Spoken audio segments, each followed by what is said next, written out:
Bom, então boa tarde a todos.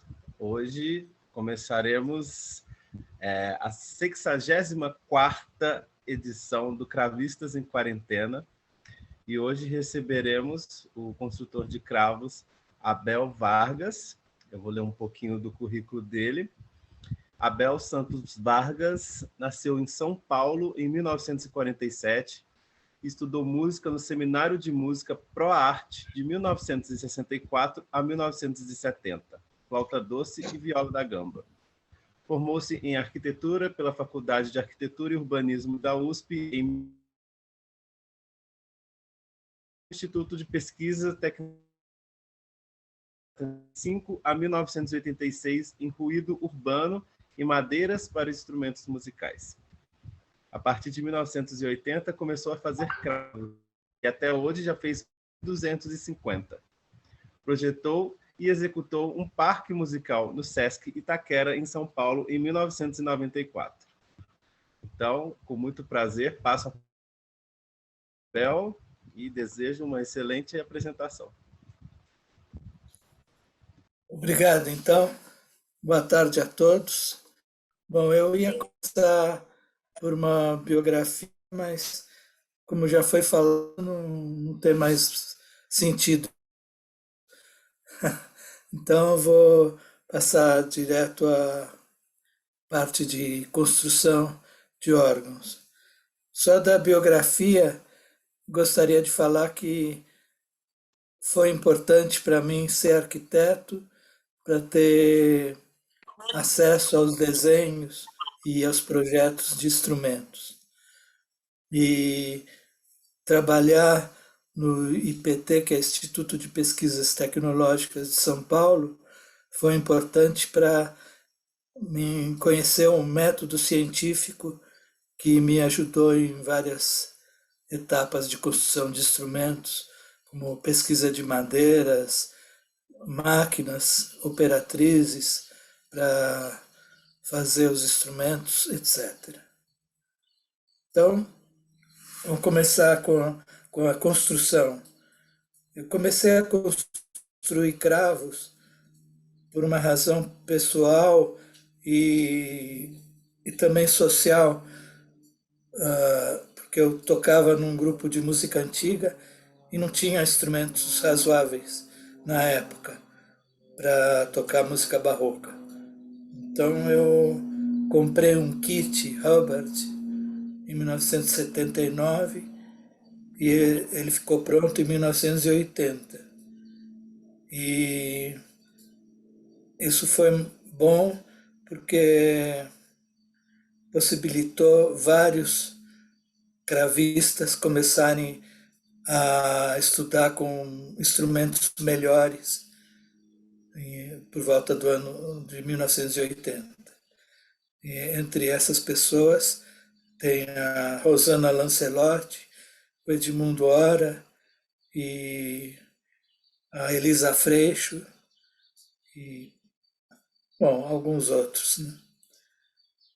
Então, essas foram as razões que eu comecei. Eu tinha um instrumento muito ruim, baseado num kit do Zuckerman, construído em São Paulo pelo José Mazano, que era marceneiro, e esse instrumento era muito precário. E então, eu tendo construído um Tascam, modelo Tascam, foi bom para todo mundo. Quem inaugurou o Tascam em 1980 foi o músico Nicolau Figueiredo, que eu tinha uma sociedade de música antiga e foi inaugurado lá. E o voicing dele era muito precário, mas o Nicolau, como bom músico que era, esmerilhou lá no Quinto Concerto de Brandemburgo.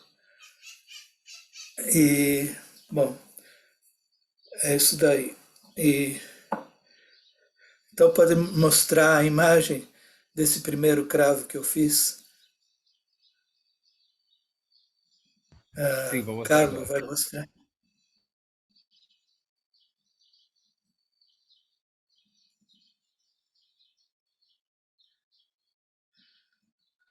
Então, esse instrumento eu tenho ele até hoje.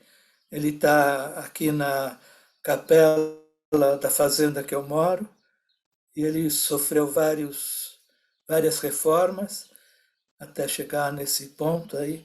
Ele foi destruído algumas vezes, uma vez para voltar de Ouro Preto, num concerto do Ricardo Cange, e outra vez ah, que eu fiz um concerto no MASP e ele tomou uma chuva torrencial e teve que desmontar ele e montar de novo. E essa vez de Ouro Preto foi mais drástico ainda. Ele sofreu várias avarias, rachou o tampo sonoro, entortou plectros e um monte de coisa. Bom, ele foi restaurado agora recentemente por mim e pelo William e está nesse estado que está agora. Ele funciona muito bem. Bom, aí então vamos partir para os modelos que eu consegui fazer. Então eu consegui fazer cravos tipo francês, com dois teclados, cravos tipo francês com um teclado, e cravo alemão com um e dois teclados. E esses instrumentos, bom, foram vários. Acho que o cravo francês foi o que eu fiz em maior número, e depois tem também as espinetas. Eu consegui construir dois tipos de espineta que o Carlos podia mostrar, que é uma espineta Vou baseada no mostrar agora. modelo do Bettenhausen, que é um holandês que mora em Amsterdã, e outro modelo, esse é o modelo da, da espineta triangular, feito pelo Bettenhausen, pela primeira vez, né? E depois eu fiz vários desses. Tem também a espineta portuguesa, baseada no modelo que está no Museu de Petrópolis, que pertenceu ao Dom Pedro I. Eu fui lá em Petrópolis e desenhei de novo esse instrumento. Ele é um pouquinho diferente do original e principalmente o teclado no grave é o construtor português que fez esse cravo fez uma, um ângulo nas últimas teclas que eu resolvi não fazer para ficar mais igual o instrumento. Então esse instrumento que vocês estão vendo na foto pertence a Elisa Freixo. E aquele instrumento, aquela espineta triangular, pertence a Maristela Alberini. Bom, depois de falar isso, de falar de cravos e espinetas, eu gostaria de falar sobre uma base científica que eu acumulei durante vários anos. E, então, essa base científica constou em escolher madeiras para instrumentos musicais, que no fim eu acabei caindo nas mesmas tradicionais, fora as madeiras brasileiras que se mostraram muito boas para fazer a caixa. O problema principal é a tampa sonora. E o tampo sonoro eu não tinha acesso a madeiras, eu tive que, nos primeiros cravos eu tive que improvisar muito, inclusive fiz cravos de araucária, que foi muito prejudicial, porque a araucária se movimenta muito a vida dela toda.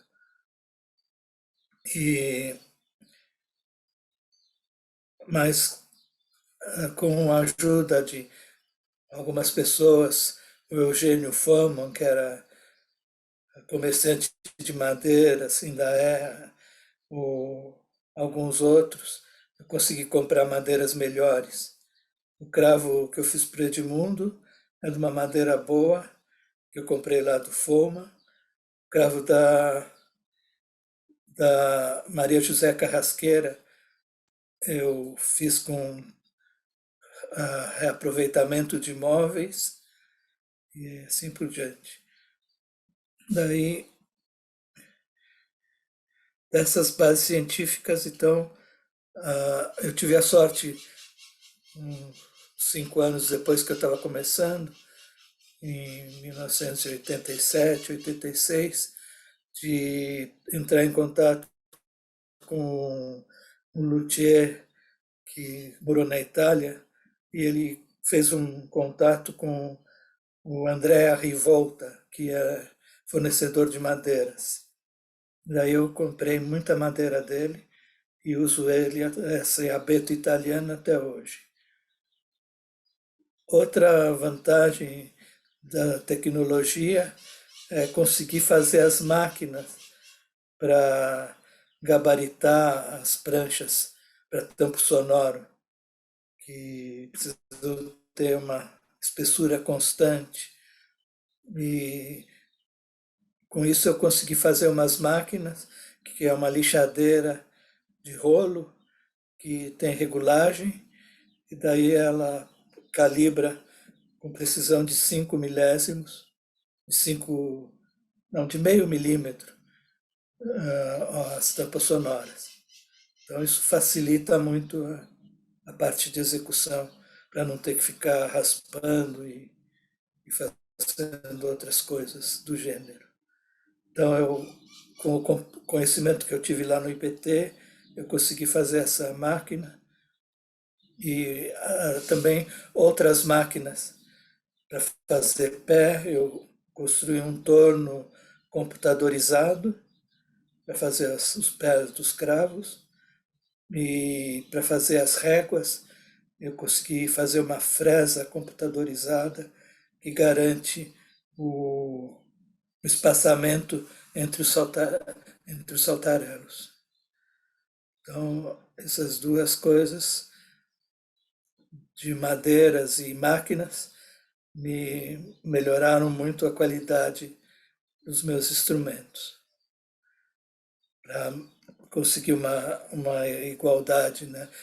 Principalmente no voicing. Da parte de voicing, eu sempre tive muita dificuldade. Eu acho que poucos instrumentos eu fiz o voicing completo. Em geral, foram feitos por outras pessoas.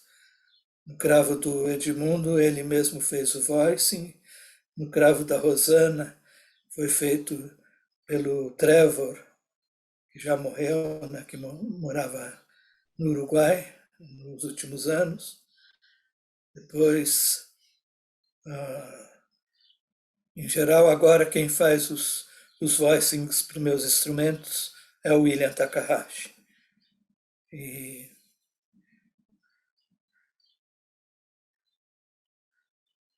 bom, de voicing e regulagem é isso. Eu sei regular o cravo, mas fazer o voicing é um problema ainda para mim. O cravo da Terezinha Sagar foi feito pelo William, o voicing. E antes do William trabalhar comigo, tinha a Rosiana Carvalho, que morou em Londrina e agora voltou para São Paulo, que fez curso de voicing lá com o Klinkhammer, na Holanda. E ela fez pelo menos uns 10 instrumentos para mim. Bom, passando a outro ponto, eu trabalhei vários anos como afinador e começou tudo com o convite de afinar para o Hogwood, da Academia de Música Antiga de Londres. Daí eu não sabia nada de temperamento barroco. Então eu improvisei diminuindo 10 cents, não, 5 cents das terças que eles iam usar no programa, das terças das músicas que eles iam usar nesse programa. E funcionou razoavelmente bem. O Roagud gostou muito e até teve um incidente cômico. Eu usava barba na primeira vez que eu fui afinar para ele, uma barba bem cerrada, preta, e eu raspei a barba no dia seguinte e ele ficou muito bravo porque tinham mudado de afinador. Ele tinha achado bom o afinador com barba. Bom, uma ajuda. Pode falar. Bom, o que me ajudou muito na questão de afinação, temperados barrocos, foi a apostila do Klopp, do Henk Klopp. Ele é um construtor de órgãos e cravos e ele fez uma apostila que chama Como Afinar Facilmente o Meu Cravo. E tem um apêndice nessa apostila que tem uns 4 ou 5 temperamentos barrocos principais. O Kirnberg, o Werkmeister e os mesotônicos. Então, com essa apostila, ela era bem prática. Antes tinha um método de afinar pelo relógio, era muito complicado. E afinar de ouvidos, para mim, sempre foi complicado. E, então, eu sempre precisei de um Korg ou alguma coisa para me ajudar. A, bem que atualmente eu consigo, né? Você estabelecendo um intervalo puro de partida, fica fácil, né? Afinar de ouvido. Tem um livro do Pierre Rasselin que fala sobre isso e ele mostra como afinar qualquer temperamento de ouvido. Tem todos os esquemas. Esse livro já está esgotado, né? E não foi reimpresso, mas acho que não deve ser muito difícil encontrar ele usado.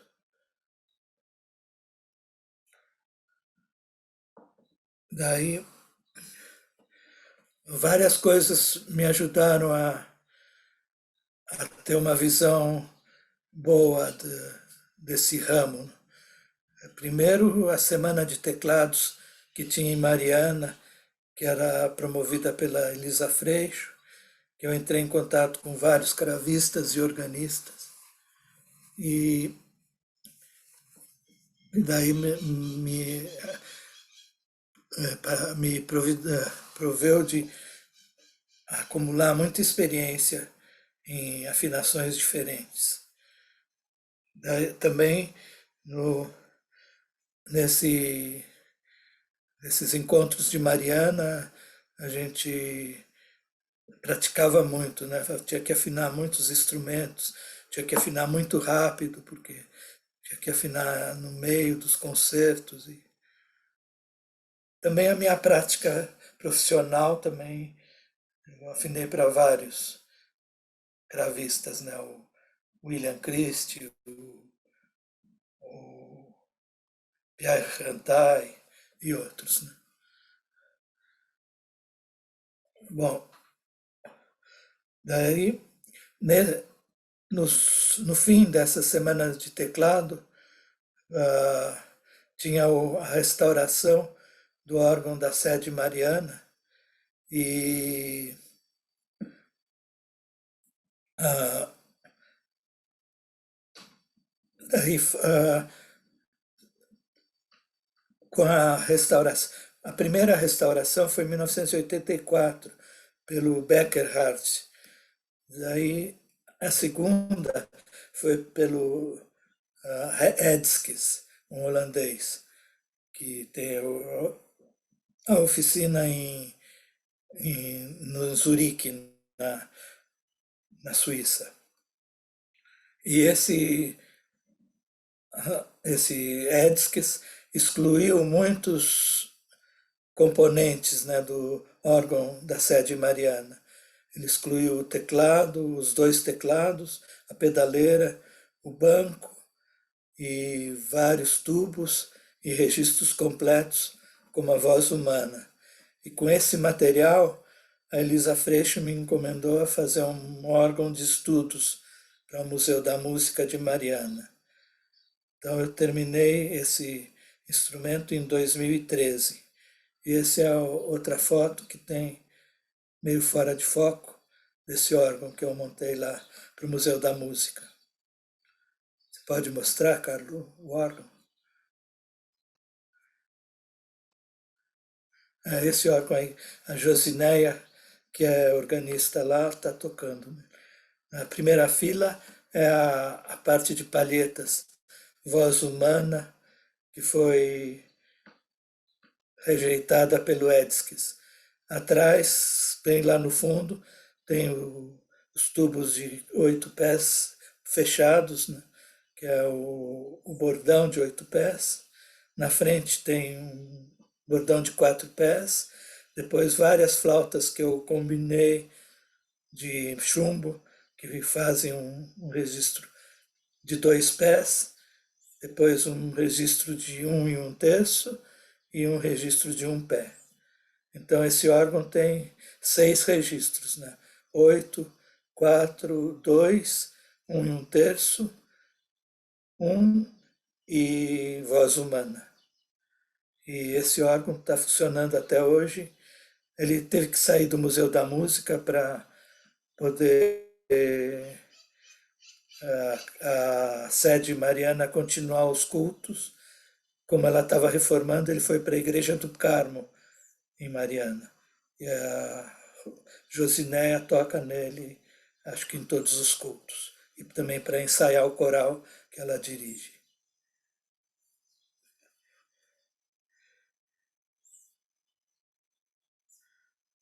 Bom, dos órgãos, eu tive experiência, então, de acompanhar um pouco da restauração do órgão de Mariana e do órgão de Tiradentes. Eu tive uma experiência maior, porque eu acompanhei a desmontagem para ele ser mandado, os tubos para eles serem mandados para a Espanha, para serem reformados pelo Grenzing, e, o Fole também foi para lá, e, na volta, quando eles acabaram de ser restaurados, eu tive também a oportunidade de trabalhar na montagem final. Quem veio montar, poucas vezes foi o Grenzing, a maioria do tempo era o Andreas e o Thomas Bart. Eu fiz muita amizade com eles e trabalhei com o Thomas também no restauro do órgão da Igreja Anglicana de São Paulo, que ele conseguiu manter como pneumático. Bom, depois eu tenho feito outros projetos que foram encomendados, né?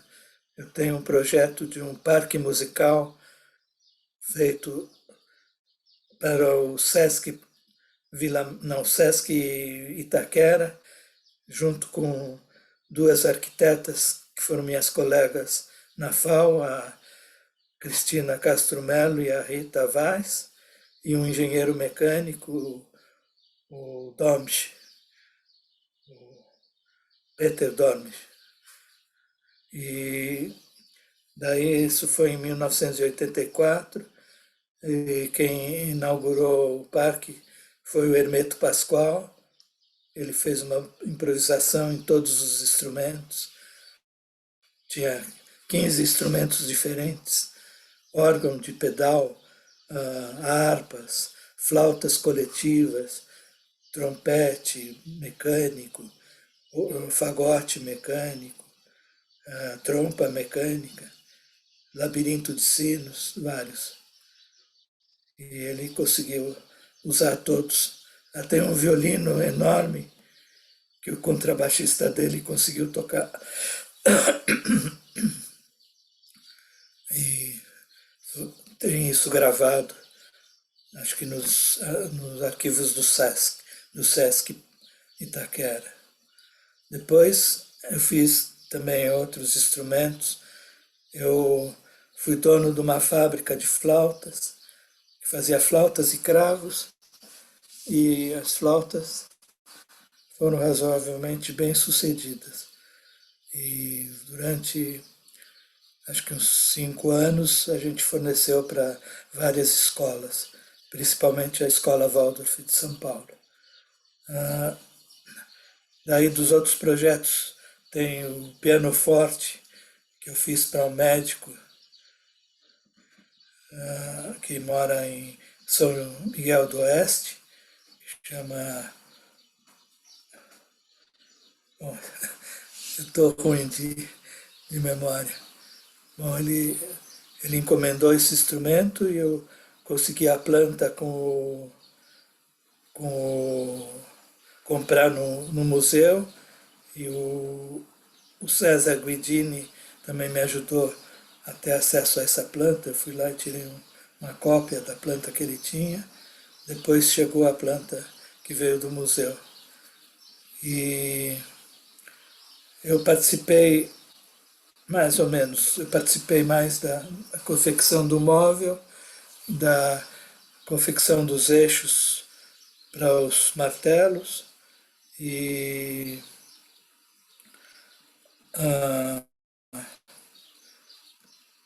também dessas partes mais mecânicas. E o William que fez o resto, né, a montagem final, e eu também fiz a machetaria da caixa. E depois teve algumas coisas não tão bem sucedidas. A primeira foi montar um oboé moderno, quando eu ainda estava trabalhando no IPT. Depois dessa área de sopros, a gente tentou fazer um fagote barroco, que existe até hoje, que está comigo. Eu fiz as chaves para ele com a ajuda de um outro luthier chamado Kaiser, Marcos Kaiser. E só que quando eu fui levar para instalar, para o Roberto Holtz instalar essas peças, eu perdi toda. Esqueci em cima do carro as chaves todas e perdi tudo. Então ele está comigo, o fagote, mas não tem chaves. O Ramosca tocou nele já algumas vezes, com auxílio de várias pessoas para fechar os buracos que não são muito acessíveis, e ele funciona bem, mas é um projeto incompleto. Daí também eu fiz algumas flautas. A flauta que o Bernardo toca até hoje fui eu que fiz, a flauta modelo Denner. Eu aprendi a fazer flauta lá com o Ricardo Cange.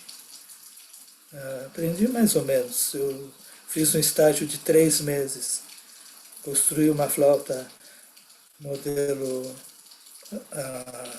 inglês e depois comecei a fazer essa flauta modelo Denner. O torno que eu construí, copiador, me ajudou bastante a fazer esses corpos dessas flautas. Também fiz flautas transversais e oboés barrocos. Então, é isso.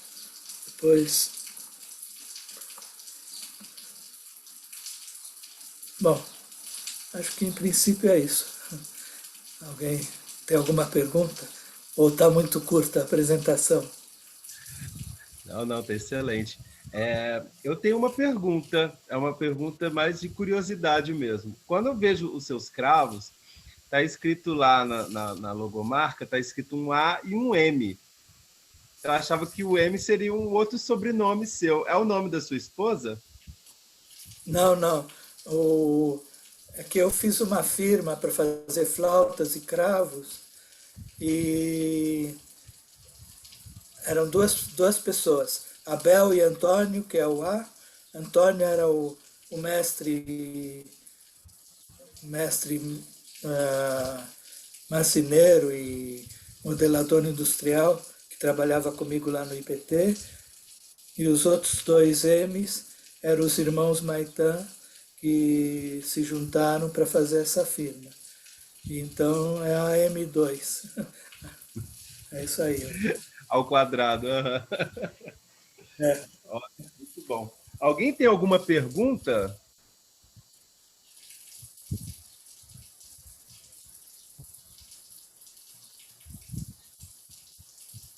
Bom, pelo visto, eu acho que está todo A Ana mundo. Cecília. Oi, Abel. Oi, Ana. É, Bom, você toca viola da gamba, né? aham. E como é É, que é a tua produção de viola da gamba? eu não sei, eu não toco viola da gamba propriamente para ser solista. A minha especialidade é mais fazer conjuntos, né? Eu fiz um conjunto que chamava Shellis, com a Mina, o Ileal e o Helder Parente, e a Meca também. Eu depois toquei várias vezes com um conjunto de viola da gamba, um conjunto parafernália, sempre tinha 4 violas, e é mais música de conjunto. Solista eu sofro um pouco para tocar. Não, mas e o instrumento? Você É isso aí. construiu viola da gamba? Não, não. Eu comprei viola da gamba alemã. É um luthier da Alemanha, de Kassel, Ericsson. E a outra que eu comprei é de um luthier de Mittenwald, chamado Karl Roy. E depois, contrabaixo da gamba, que eu costumo tocar nas orquestras barrocas, foi feito por um amigo meu que chama Mauro Calisto. Ah, Ele foi feito todo com madeiras nacionais que a gente desenvolveu a partir desses estudos de madeiras. tá. Esse instrumento, esse instrumento do Mauro Calisto é muito bonito. Tem um fundo flamejado, né, que nem a maioria dos luthiers gosta, que é feito com uma madeira que chama Micropholis gardneriano, que é... bom, esqueci o nome popular, né? E o tampo sonoro é feito de araucária, o tampo do fundo é essa madeira grumixava, chama, lembrei o nome popular. Né? E o braço é feito de grumixava também, e o espelho é feito de pau santo.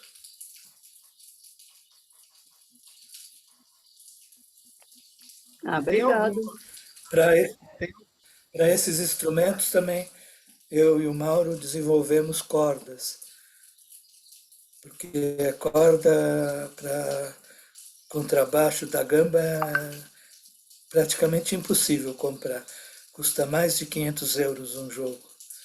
Então, o Mauro, que tem uma fábrica de cordas agora, desenvolveu essas cordas que funcionam muito bem, que são de nylon e a mais grave é revestida com cobre e as mais agudas com alumínio.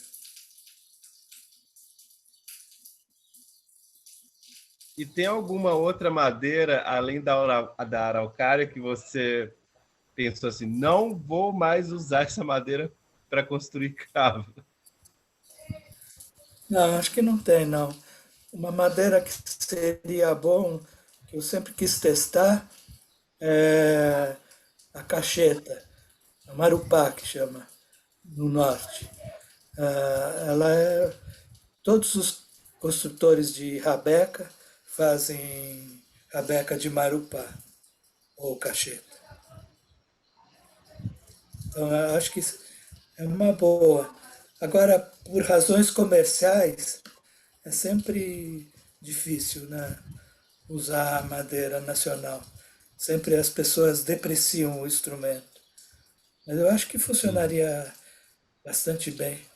Alguns cravos do Roberto de Regina são feitos de araucária. Questão de. A minha experiência não foi boa porque a madeira não estava bem seca, não estava bem processada. Mas os cravos do Roberto funcionam. E por falar, oi, Abel, oi, queridinho, oi, todo mundo. É, e, Abel, aquela pesquisa que tinha feito com as madeiras nacionais para as flautas, você não quer falar um pouco disso também? Tinha aquelas flautas todas Então, coloridas, as madeiras diferentes. então, a gente fez lá no IPT várias opções para flautas, né? E a gente escolheu várias madeiras que muitas pessoas usam até hoje, né?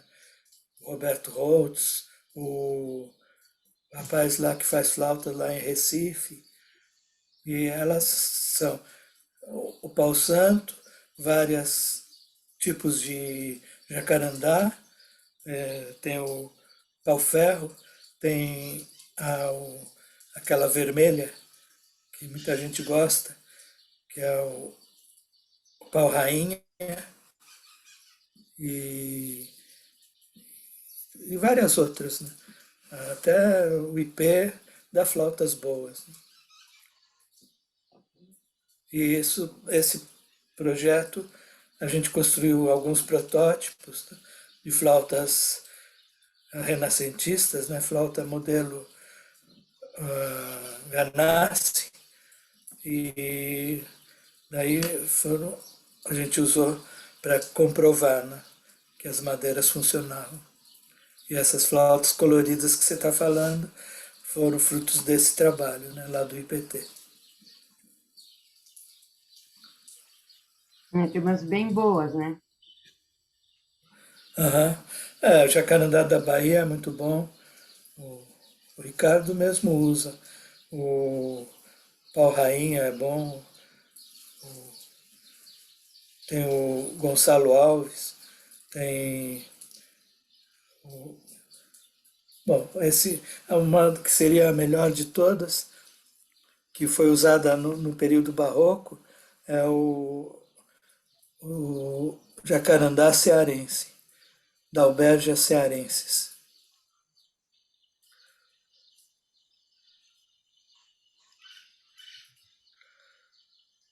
Muito interessante. Alguém tem mais alguma pergunta? Eu queria Luiz, perguntar. pode perguntar. Boa tarde, tudo bem, Babel? Uma honra te ver aqui. Eu queria perguntar Obrigado. para um cavista iniciante, que conselho que você daria para ele começar a afinar? Como que é uma pessoa que não tem muita prática, está começando a tocar o cravo? Se ele adquire um cravo, o que você aconselha para ele melhorar a afinação, ele começar a praticar isso de uma forma mais lógica, mais inteligente?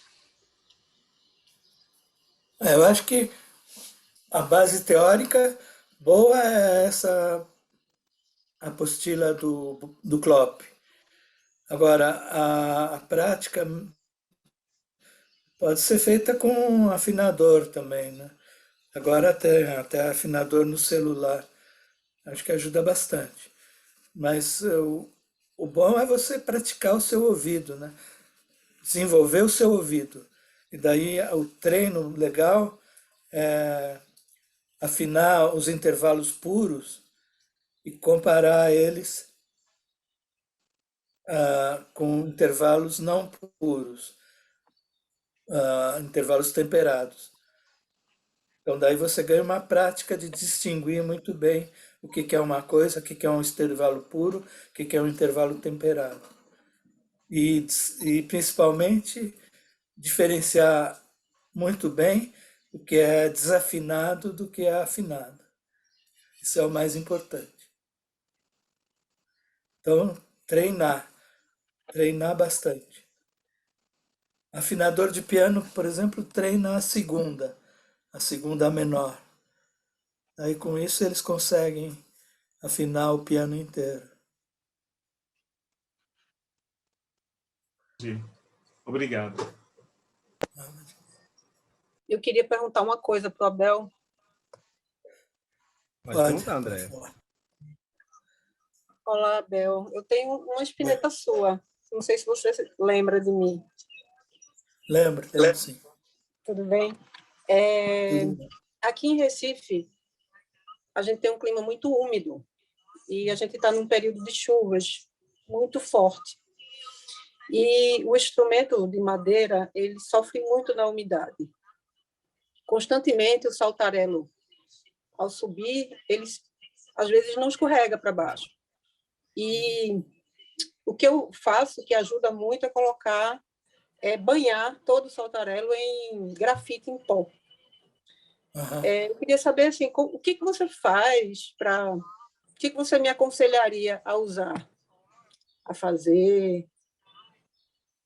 Bom, uma coisa que várias pessoas fazem é pôr sílica gel, né, no instrumento, dentro da caixa do instrumento. Isso melhora um pouco essa umidade excessiva. Outra coisa seria ter um desumidificador de ambiente. Também funciona. Funciona, né? Daí mantém a afinação e os saltarelos também não mudam de dimensão, né? Não ficam mais gordos, né? Que trava eles. Eu acho Além que é disso, as isso. cordas também oxidam muito. Aí as cordas não tem muito o que fazer, né? Cordas tem, pode passar aquele óleo de arma, né? Óleo vegetal. Pode passar nas cordas com algodão, assim. Não muito, né? Para não manchar o tampo sonoro, mas o suficiente para as cordas ficarem protegidas. E onde que eu encontro o sílica em gel para vender? Em que comércio? Bom, não sei, aí no Recife eu não sei. Aqui em São Normalmente, Paulo, normalmente é em casa de máquina fotográfica, né? Porque usam muito, né, para máquina fotográfica, para filmes, para os filmes não pegarem fungo, né? Aqui em São Paulo tinha uma firma que fornecia, mas eu perdi o contato. Eu comprei bastante para pôr nos instrumentos que eu fazia para alunos, que é a Cantel, para iniciação musical, né, infantil, no Jardim da Infância. E eu sempre punha, todos os instrumentos que eu fiz, eu pus sílica gel na caixa. ok. Obrigada, Abel. Imagina. Oi, Abel. Ah, Terezinha. Olá, Terezinha. Oi. Apareci, só isso. Abel, falando sobre os cravos, você falou que o que você fez para mim foi, assim, eram mais de 4 mãos, então vamos dizer que tinha 4, você e o William, mas eu lembrava mais disso no cravo da escola, que teve aquela história lá. Aí o projeto vocês tinham combinado de fazer juntos, né, se fosse aprovado mesmo pela prefeitura lá, e eu entendi isso, que você tinha feito uma parte que o William fez voz, né, para o cravo, Então, o meu também foi assim? Eu não sabia. Então, o Seu Cravo eu fiz sozinho, porque foi em 92, né? O Eu William queria até estava te no perguntar, Japão. que eu esqueci. 92 só. É, o William estava no Japão, né? Ah, Daí tá. ele não me ajudou na confecção. Até teve algum problema da tampa empenar e a gente tem que pôr pino duplo para puxar a tampa de volta, mudar a ancoragem para mais alta, para puxar as cordas para cima. Então eu fiz tudo isso no Seu Cravo, sem a ajuda do William. Mas depois que ele voltou e começou a trabalhar comigo, depois do ano 2000, daí ele fez voicing no Seu Cravo várias Sim, vezes. eu precisava de uma revisão e tudo, ele que fez. Aí foi assim. Mas o da escola já foi assim, direto, assim, na fabricação mesmo, do cravo que vocês já Da dividiram. escola foi eu e ele. Eu fiz a tampa sonora, o teclado e, alguma parte do móvel. Ele fez a montagem do móvel e os altarelos. Ah, sim. E também ele que fez o voicing. Agora, o teclado que eu fiz, no fim, agora, recentemente, ele mudou, porque já estava com muito jogo, fazia muito Ah, barulho. tá. E para o Fernando Cordello, agora ele fez esse trabalho, Ah, fez ok. um teclado novo. Ah, então ele vai bem, o cravo. Não sei, faz tempo que eu não vou ver ele lá na escola municipal, né? Mas Uhum. a última vez que eu fui lá estava funcionando bem. Ah, que bom. Que bom. Ok. Ok. Alguém tem mais alguma pergunta? Algum comentário? Eu queria fazer um comentário aí, porque ele disse que ele sempre fez mais baixos e tal, né? Mas a gente já fez umas sonatas, sonata de Handel, sonata... Como é que era? Não era Marré, quem que era, gente? O francês lá, maravilhoso, hein, Abel? Que você Marré. fez. Marré. Então, ele não fez só baixo, não, assim. De vez em quando ele ia para a luta com mais coragem, assim. Foi muito bom. Foi muito bom. Certo, Ok. certo. Obrigado.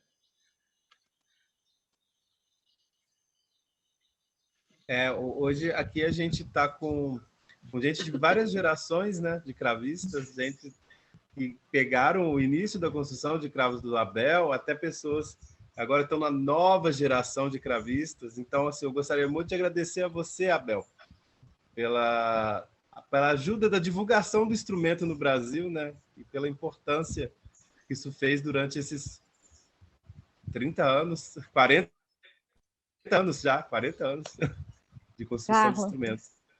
posso falar um Oi, pouquinho? Claro, Oi, claro. querido. Ai, Então, eu queria dizer que o Abel é muito modesto, né?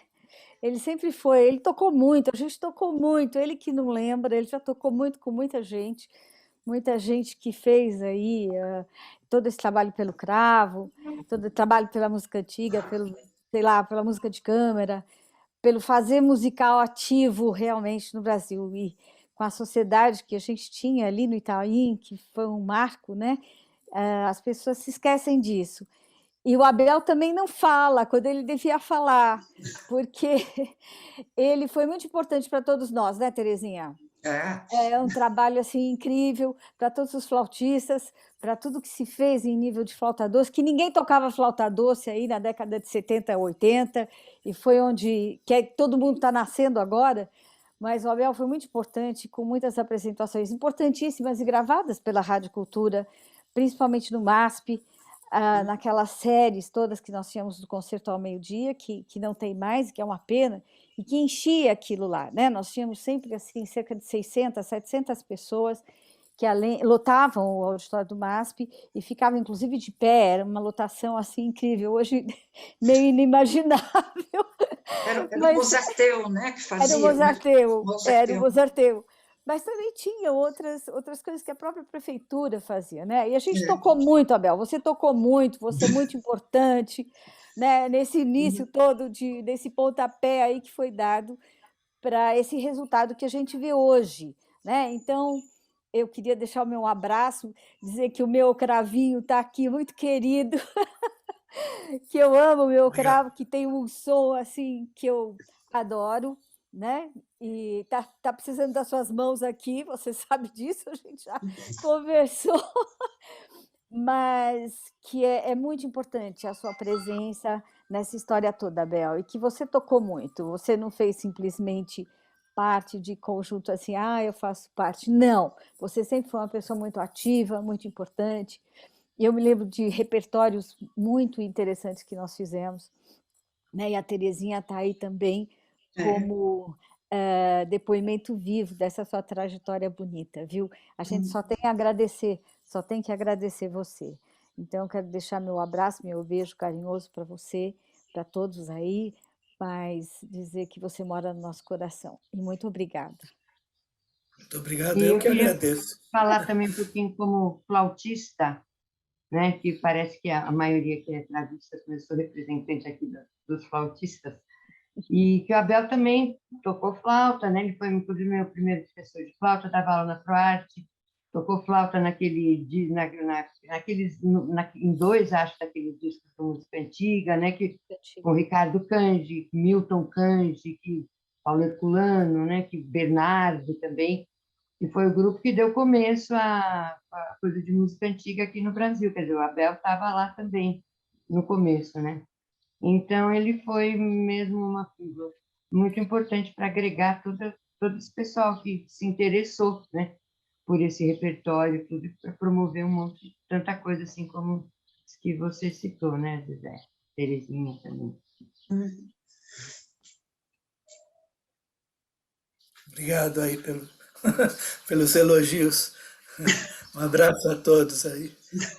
Bel, também queria te agradecer muito por essa fala, que a gente conhece tão mais a história de tudo, né? Porque a gente vai vivendo um dia depois do outro, aí você chega assim, dá um panorama assim, da tua produção, muito bonito, viu? Muito bonito ver o que as pessoas falaram. E esse disco aí da música antiga me tocou muito na época. Eu lembro que a minha prima me mostrou, ela morava aqui em São Paulo, e eu adorei o disco, muito bom, né? Parabéns, viu, pela tua produção e pela pessoa que você é. Obrigado. Muito obrigado. Aí começou com uma palestra, acabou virando uma homenagem. Foi. Então, eu gostaria muito de agradecer a sua presença, Abel, e a presença de todas as pessoas que estão aqui. E eu desejo a todos, então, uma boa semana. E qualquer coisa, se alguém tiver mais alguma dúvida, quiser perguntar, pode passar lá para o grupo Quarentena dos Cravistas, que eu tenho certeza que o Abel vai ajudar a responder. Ok. Então, uma boa semana para vocês. Da monologia, né? Quem é da